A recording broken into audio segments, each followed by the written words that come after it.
दोस्तों इस वीडियो में हम आपको सेविंग अकाउंट यानी बचत खाते की न्यू ट्रांजैक्शन लिमिट की जानकारी देने वाले हैं, क्योंकि दोस्तों सरकार ने इसी फरवरी 2025 में इनकम टैक्स एक्ट 1961 को समाप्त कर दिया है और न्यू टैक्स बिल 2025 आ चुका है। उसमें काफी सारे परिवर्तन किए गए हैं जिनका सीधा असर आपके ऊपर पड़ेगा और उनको जानना आपके लिए बेहद जरूरी है। न्यू इनकम टैक्स एक्ट 2025 1 अप्रैल 2025 से लागू होने वाला है और काफी सारे चेंजेस इस न्यू इनकम टैक्स एक्ट में किए गए हैं। तो दोस्तों इस वीडियो में हम बात करेंगे सेविंग अकाउंट यानी बचत खाते में होने वाले ट्रांजैक्शन से जुड़े नियमों के बारे में, जो कि इस न्यू इनकम टैक्स एक्ट में रहने वाले हैं। वीडियो में हम बात करेंगे सेविंग अकाउंट से जुड़े सारे इनकम टैक्स के नियमों के बारे में। एक दिन में आप कितना कैश जमा कर सकते हैं, एक फाइनेंशियल ईयर में आप कितना कैश जमा कर सकते हैं या विड्रॉ कर सकते हैं, यूपीआई से आप कितना पैसा सेंड और रिसीव कर सकते हैं, और एक व्यक्ति कितने सेविंग अकाउंट ओपन करवा सकता है। क्योंकि देखिए आजकल जीरो बैलेंस पर सेविंग अकाउंट ओपन किए जा रहे हैं, तो लोग एक से ज्यादा सेविंग अकाउंट भी रख रहे हैं। इसके फायदे और नुकसान क्या क्या होते हैं उनके बारे में भी बात करेंगे। तो चलिए आज का वीडियो शुरू करते हैं यहाँ से। अब देखिए सबसे पहले बात करते हैं एक फाइनेंशियल ईयर में आप कितने रुपए जमा या निकासी यानी डिपॉजिट या विड्रॉल कर सकते हो, जिससे इनकम टैक्स डिपार्टमेंट का कोई नोटिस आपको ना आए। तो देखिए इनकम टैक्स डिपार्टमेंट की वेबसाइट पर साफ साफ शब्दों में ये लिखा हुआ है कि एक व्यक्ति एक फाइनेंशियल ईयर में 10 लाख रुपए मैक्सिमम कैश डिपॉजिट या विड्रॉल कर सकता है। और ये 10 लाख रुपए की लिमिट आपकी किसी सिंगल ट्रांजैक्शन की नहीं है, ये आपके पूरे फाइनेंशियल ईयर के ट्रांजैक्शंस की मिला के है उस सेविंग अकाउंट के। इसको हम थोड़ा और समझते हैं, पर उससे पहले एक चीज आपके दिमाग में आई होगी कि इनकम टैक्स डिपार्टमेंट को कैसे पता चलेगा कि आपने अपने खाते से कितने रुपए डिपॉजिट किए हैं या विड्रॉ किए हैं। तो दोस्तों यहाँ पर रोल आता है आपके बैंक का। जिस बैंक में आपने अपना सेविंग अकाउंट खुलवा रखा है और उस सेविंग अकाउंट में अगर आपने 10 लाख रुपए से ज्यादा कैश डिपॉजिट या विड्रॉल किया है तो बैंक इसकी जानकारी दे देता है इनकम टैक्स डिपार्टमेंट को। ध्यान रहे ये बैंक आपकी जानकारी इनकम टैक्स डिपार्टमेंट को तभी दे पाएगा जब इसके पास आपका पैन कार्ड लिंक होगा अकाउंट से। बिना आपके पैन कार्ड के लिंक हुए ये बैंक आपकी जानकारी इनकम टैक्स डिपार्टमेंट को नहीं दे सकता है। अच्छा, बैंक ने इन ट्रांजैक्शंस को इनकम टैक्स डिपार्टमेंट को रिपोर्ट कर दिया। अब इनकम टैक्स डिपार्टमेंट क्या करेगा, इन ट्रांजैक्शंस को मैच करेगा आपने जो इनकम टैक्स रिटर्न फाइल किया है, आईटीआर फाइल किया है उससे। अगर उनको वहां पर कुछ सस्पिशियस लगता है तो वो उसकी क्लैरिफिकेशन के लिए आपको नोटिस भेज सकते हैं। तो इनकम टैक्स डिपार्टमेंट को कैसे पता चलेगा, ये बात यहाँ पर क्लियर हो गई है। अब हम वापस चलते हैं अपनी 10 लाख रुपए की लिमिट पर और उसको समझते हैं एक एग्जाम्पल से। मान लेते हैं कि आपका पंजाब नेशनल बैंक में एक खाता है जिसमें आपने एक सिंगल ट्रांजैक्शन में 11 लाख रुपए का कैश डिपॉजिट किया है और उसमें से आपने 6 लाख रुपए कैश विड्रॉल कर लिया। तो यहाँ पर आपने जो डिपॉजिट की जो लिमिट थी 10 लाख रुपए उसको क्रॉस कर दिया, क्योंकि आपने यहाँ पर 11 लाख रुपए डिपॉजिट किए हैं। तो इस केस में आपका ये बैंक इनकम टैक्स डिपार्टमेंट को ये कैश डिपॉजिट का ट्रांजैक्शन रिपोर्ट कर सकता है।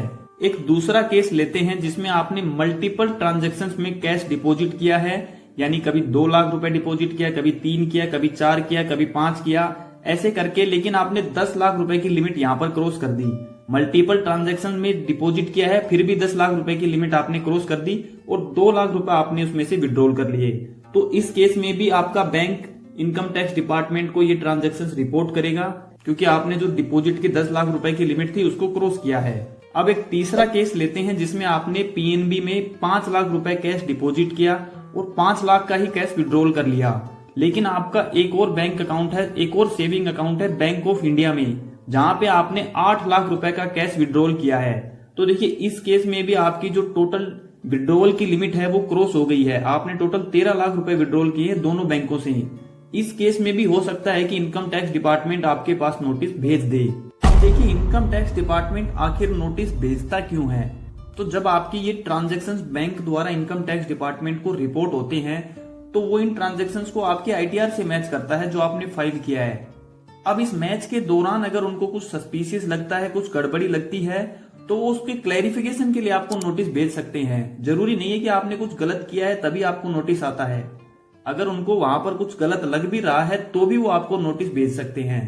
नोटिस के द्वारा वो सिर्फ आपसे क्लैरिफिकेशन मांगते हैं इन ट्रांजैक्शंस का। अब हो सकता है कि आप कोई बिजनेस करते हो या किसी और रीजन से आपने ये इतने बड़े ट्रांजैक्शंस किए हों, तो अगर आप इन ट्रांजैक्शंस को, इन डिपॉजिट्स या विड्रॉवल्स को एक्सप्लेन कर देते हो उनको, तो कोई दिक्कत नहीं है। लेकिन अगर आप उनको ये एक्सप्लेन नहीं कर पाते हो कि आपके पास ये पैसा कहां से आया है, तो इनकम टैक्स डिपार्टमेंट मान लेता है इसको अनएक्सप्लेन्ड कैश क्रेडिट, और अब डिपार्टमेंट के पास पूरी छूट है इसके ऊपर अपनी पेनल्टीज इंपोज करने की। और ये पेनल्टीज काफी हैवी होती हैं, 400% तक भी ये हो सकती हैं। तो अपने सेविंग्स अकाउंट को आपको बहुत ध्यान से सोच समझ के यूज करना चाहिए। आइए अब हम बात करते हैं अपने दूसरे पॉइंट की कि एक व्यक्ति एक दिन में कितना कैश डिपॉजिट कर सकता है। तो देखिए, एक व्यक्ति एक दिन में 2 लाख रुपए तक का कैश डिपॉजिट कर सकता है। अगर 2 लाख के ऊपर आप एक दिन में कैश डिपॉजिट करते हो सकता है आपका बैंक इस ट्रांजैक्शन को इनकम टैक्स डिपार्टमेंट को रिपोर्ट कर दे। आइए अब हम देखते हैं कि एक व्यक्ति कितने सेविंग अकाउंट रख सकता है। तो दोस्तों, इसकी कोई लिमिट नहीं है, ना आरबीआई के द्वारा ना इनकम टैक्स डिपार्टमेंट के द्वारा। आप जितना चाहें उतना मर्जी सेविंग्स अकाउंट रख सकते हैं। ऐसा कोई रूल नहीं है जिसमें ये लिखा हुआ हो कि आप सिर्फ इतने ही सेविंग अकाउंट रख सकते हैं। इसमें इनकम टैक्स को कोई दिक्कत नहीं है। लेकिन मैं आपको यहाँ पर बताना चाहता हूँ कि एक से ज्यादा सेविंग अकाउंट रखने के कुछ फायदे भी होते हैं, कुछ नुकसान भी होते हैं, जिनको हमने इस वीडियो में कवर किया है। आप अगर उनको जानना चाहते हैं तो इस वीडियो को देख सकते हैं, लिंक आपको ऊपर आई बटन में और नीचे डिस्क्रिप्शन में भी मिल जाएगा। तो दोस्तों, अब हम बात करते हैं यूपीआई के ट्रांजैक्शंस की, कि यूपीआई से हम कितना पैसा सेंड और रिसीव कर सकते हैं जिससे हमें इनकम टैक्स की कोई दिक्कत ना हो। तो दोस्तों देखिए, इसके लिए भी कोई ऐसी गाइडलाइंस नहीं है इनकम टैक्स ट्यूटोरियल में जिसमें ये लिखा हो कि आप यूपीआई से इतना ही पैसा सेंड कर सकते हैं या इतना ही पैसा रिसीव कर सकते हैं। लेकिन यहाँ पर देखिए, बात जहां तक सेंड करने की है तो आपका पैसा है, आपके सेविंग अकाउंट में है, आप जितना चाहो किसी को भी सेंड कर सकते हो।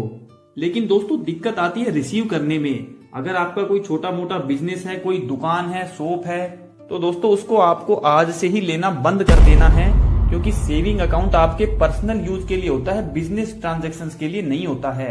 उसके लिए आपको अपना एक करंट अकाउंट खुलवाना चाहिए और उसका यूपीआई इनेबल करवा लेना चाहिए। बिजनेस का 1 रुपए का पैसा भी आप अपने सेविंग अकाउंट में नहीं ले सकते हो। अगर आप ऐसा कर रहे हो, बिजनेस के ट्रांजैक्शंस का पैसा सेविंग अकाउंट में ले रहे हो और आपको इनकम टैक्स डिपार्टमेंट का कोई नोटिस आ जाता है, फिर उनको आप ये एक्सप्लेन कर रहे हो कि ये पैसा तो आपके बिजनेस से आया था, आप कोई सामान बेचते हो उससे मिला था, दुकान चला रहे हो उससे मिला था, तो इनकम टैक्स डिपार्टमेंट आपकी ये बात नहीं सुनेगा। तो फिर बिजनेस का पैसा अगर आप भी सेविंग अकाउंट में ले रहे हो तो उसको बंद कीजिए, आज से ही करंट अकाउंट ओपन करवा लीजिए और उसमें आप ट्रांजैक्शन कीजिए आराम से, कोई इशू नहीं है। बस आप अपना आईटीआर जरूर फाइल कर दीजिएगा। तो दोस्तों, इस वीडियो में इतना ही था। इस वीडियो में हमने जाना सेविंग अकाउंट से जुड़े नियमों के बारे में, जिनका आपको सेविंग अकाउंट में ट्रांजैक्शन करते समय 2025 में ध्यान में रखना है, ताकि आपको इनकम टैक्स डिपार्टमेंट से कोई नोटिस ना आए। अगर हमसे यहाँ पर कुछ मिस हो गया हो जो हम वीडियो में बता नहीं पाए और आप जानना चाहते थे, तो वो कमेंट करके पूछ सकते हैं। जानकारी अगर अच्छी लगी हो तो वीडियो को लाइक जरूर कर दीजिएगा, चैनल को सब्सक्राइब करना मत भूलिएगा। हम मिलते हैं जल्दी किसी और इन्फॉर्मेटिव वीडियो के साथ, तब तक के लिए टेक केयर, जय हिंद।